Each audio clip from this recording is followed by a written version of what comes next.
Hello everybody, it's Mark Pruitt with Strategic Estate Planning Services. It's time for another market update. Well, can you believe it's already September? There's lots of news happening. But first, many of you have asked about Laura and if she has had her baby. And the resounding answer to that is yes. On August 4th, Liliana James Howell was born weighing 8 pounds and 3 ounces and 21 inches long. Josh, Laura, and Liliana are all doing well and are adjusting to all things baby. We are so happy to welcome Liliana to the Strategic family. Now, on another note, it's been a hot summer here in Texas, and it was the hottest August on record, with 10 record highs in August alone. Fall is in the air, and we're ready for it. Now, for September, if you are local to the DFW area, we have a Strategic Learning Hour coming up September the 27th at noon. The Carrollton Police Department will be presenting information regarding some areas to safeguard against fraud. Feel free to call our office at 1-800-381-8870 to sign up and attend, as seating is limited.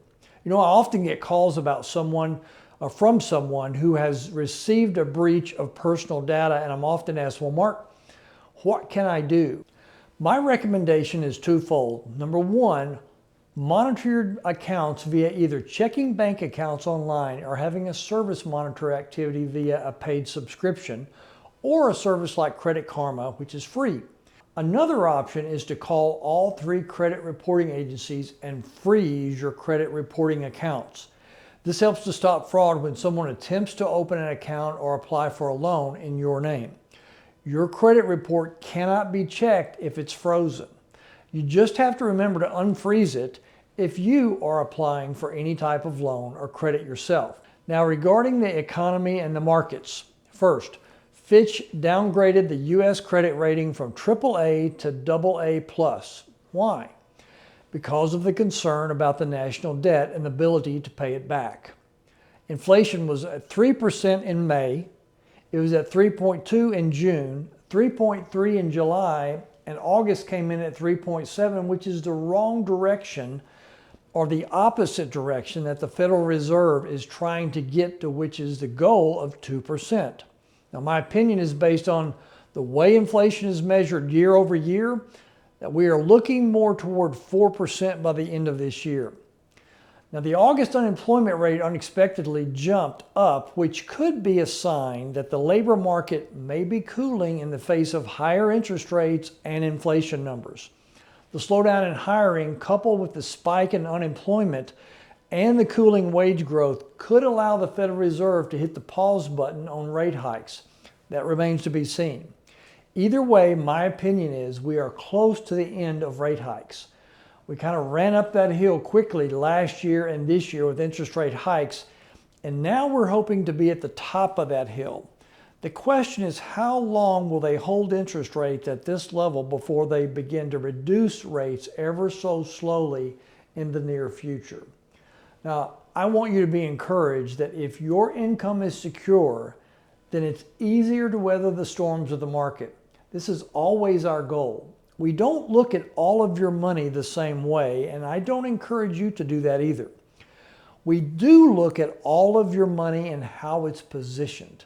Many people don't look at their overall financial picture. They forget about the amount of low-risk money that they have and just look at the risk money buckets. I encourage you to look at the whole financial picture that you have. In fact, some people are willing to take a little more risk because they do have money that provides more safety with low risk. This is how we build an overall portfolio. I like to call them buckets of money, which each one has different time frames and risk. The first set of buckets is the now money, like bank accounts, emergency accounts that are used for paying bills or if something needs to be repaired. Those accounts should remain liquid and won't earn much in the long run, but those buckets are for expenses in the next 12 to 18 months. The second set of money buckets should be for short term in the next 2 to 4 years. This means you could have some conservative growth with dividends for that time frame. And the third set of buckets is midterm buckets. This is for 5 to 10 years down the road. These buckets can have a more balanced mix of stocks and bonds. And lastly, there are long-term buckets, which could be a mix of safe money like annuities for the long-term income and growth buckets that provide more growth strategies for later money in life. A Roth account can also be more growth-oriented to help with inflation later in life if needed. That would also be a long-term bucket. So money you need now is different from money you need in the short term, the midterm, or the long term. They should all be positioned in a way to allow proper growth and risk to occur depending on the timeline of when you will need it. Regarding the long term for markets as a whole, I'll leave you with one question. Do you think that in 10 years from now, the markets will be higher or lower overall? Well, nobody has a crystal ball that works, but a look back at history shows through time that markets do move forward. So having a good mix of cash, fixed annuities, securities like stocks, bonds, mutual funds, ETFs with different time frames all play a part of having a retirement plan that allows you to have confidence even in the midst of a financial storm. Feel free to share this information in this video with anyone that you think will benefit from it. You or they are welcome to call our office at 1-800-381-8870 if you have any questions. Thank you, happy fall weather, and God bless you and your entire family.